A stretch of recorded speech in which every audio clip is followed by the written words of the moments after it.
about the online Gurukulam that we're planning. So this is going to be the first online immersion school in Sanskritam.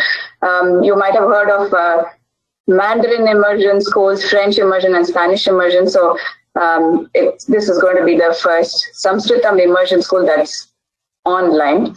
Our goal is to make children so fluent in Sanskritam and its literature that the entire treasure trove of traditional Bharatiya knowledge is accessible to them. So Shastric knowledge is immense, and this is unfortunately not accessible to most of us who have been educated in the English system with very little knowledge of our own languages. And through rigorous study of both Shastric works as well as modern subjects, and without, this cannot be emphasized enough, from mooring in dharmic values, we hope to nurture thought leaders of the future generation. So our vision is to revive the traditional method of education that flourished across India in the pre-Macaulay period. Just a few highlights of this really impressive system of education. Some of you might be aware of it. But it was a very widespread system. Every village had at least one school, and this has been recorded not by Indians, but by foreigners who were here, who were in India and were amazed. It taught children across the social spectrum, much against what we tend to have been given to believe by our social studies textbooks. Actually, India had a higher rate of literacy than England, and they were so impressed that they copied some of those features and introduced that into their education system at the same time as destroying ours with their education policies. So we would like to revive that method of education. Now, the question is, how do you do that? If this system of education was truly destroyed, how do we know how it was done, and how are we going to do, manage its revival? So we are conducting research into written records of what the curriculum and teaching methods were there. So these have been mentioned in certain works, for instance, in Bharatiyar's works or the works of certain other learned people. Where we are unable to, where we find gaps, because this research can only be piecemeal, wherever we find gaps, we will supplement that by modern curricula and modern pedagogy. So some of the important features of the philosophy of this kind of education. So in early childhood, education was primarily centered on memorization. This, interestingly, was a very important component of the traditional education, which has pretty much been done away with in the modern education system. And at least we learned the multiplication tables. Nowadays, the kids aren't even made to learn that. So the memorization part was the early in the elementary phase. And then as children grew into the late elementary and middle schools, they got into a logic-centric education phase where, there's reasoning introduced as to understanding what it is they've memorized and to apply it and to reason. And finally, when they get to perhaps the high school stage, it would turn to a rhetoric-centric education where they are taught to analyze, to criticize, to debate, and to discuss. So debating was a major part of Indian scholarship and education, and that depended on developing a very high level of ability, rhetorical ability. So this is a philosophy that we will also follow in our school. We will start with the memorization in the early years to emphasizing that, and then move on to logic. Now, our school, we plan for it to be only elementary and middle at this point. Therefore, the rhetoric we would just about introduce and leave it for them to develop that later on in high school.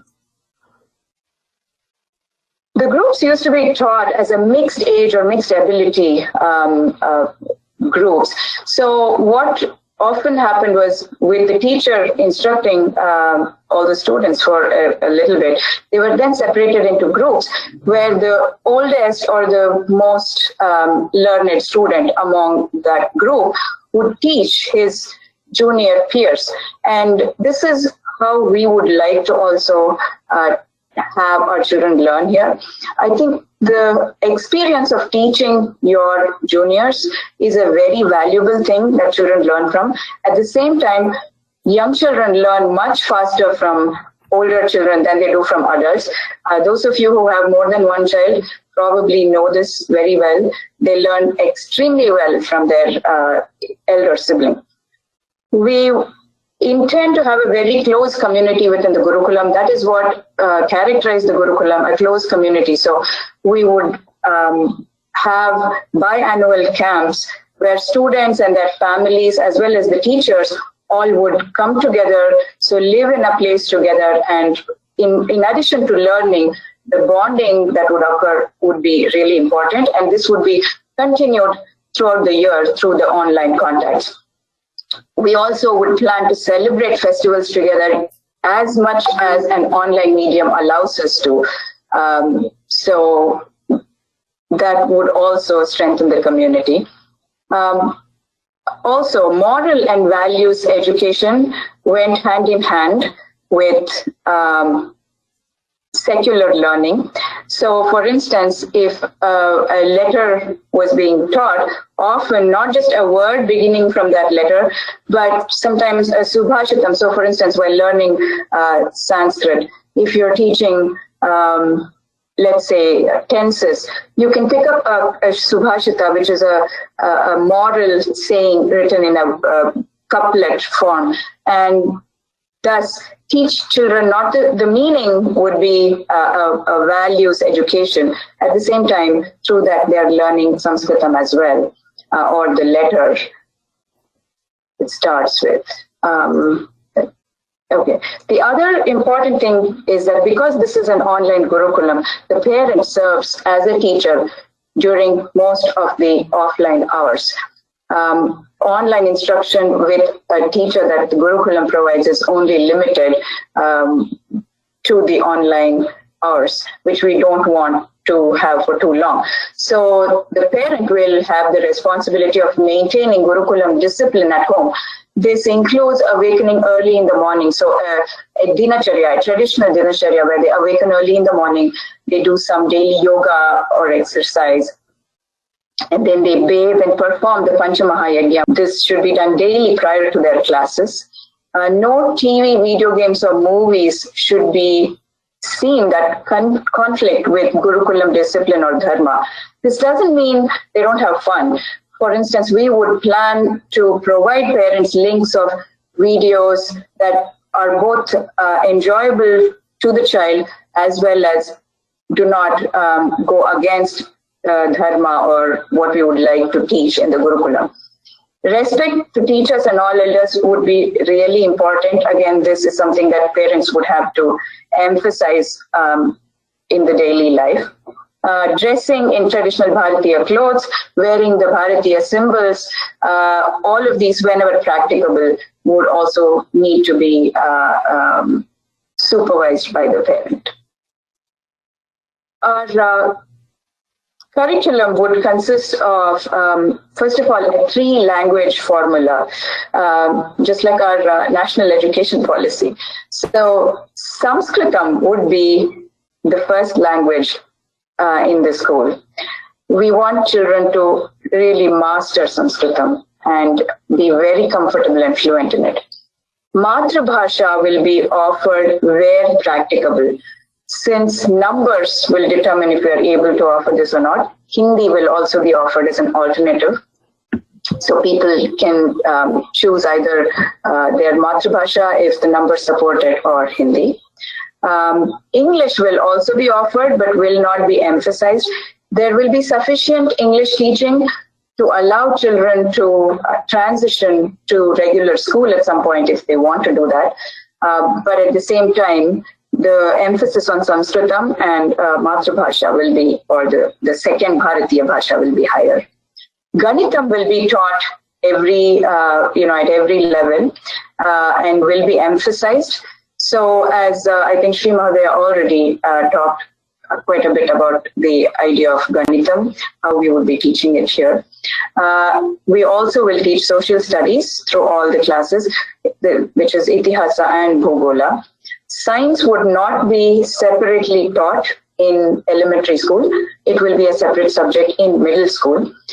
In elementary school, science will be incorporated into projects that we will be using to facilitate learning. And I'll tell you a little more about that later. Ganitam, you already heard about that. Indian math traveled through Arabia to Europe and there were transmission errors. We will teach and learn based on the original Shastric texts in the Gurukulam, using texts such as Leelavati, Aryabhatiyam, and Brahmagupta's Sutras. This will be supplemented by problem-based modern math, as problems solving is really what gives children the deep understanding of maths. Itihasa and Bhugola, we will be teaching a decolonized version of Indian history. We will also teach Bharatiya Bhugola. We do not plan to teach any US specific history or geography. We are going to leave that for children to learn in high school. This will be taught in Sanskritam. Now, I did not mention this, but Ganita will be taught bilingually, so we will have Sanskritam as well as some English teaching. Itihasa and Bhugola will be taught entirely in Sanskritam. Now, whenever logistics permit, we will have elective subjects that children will learn from, including yoga, Indian classical music forms, dance, instrumental music, Ayurveda, Jyotisha, Shastras like that might be offered as electives, and some of them especially in the middle school level.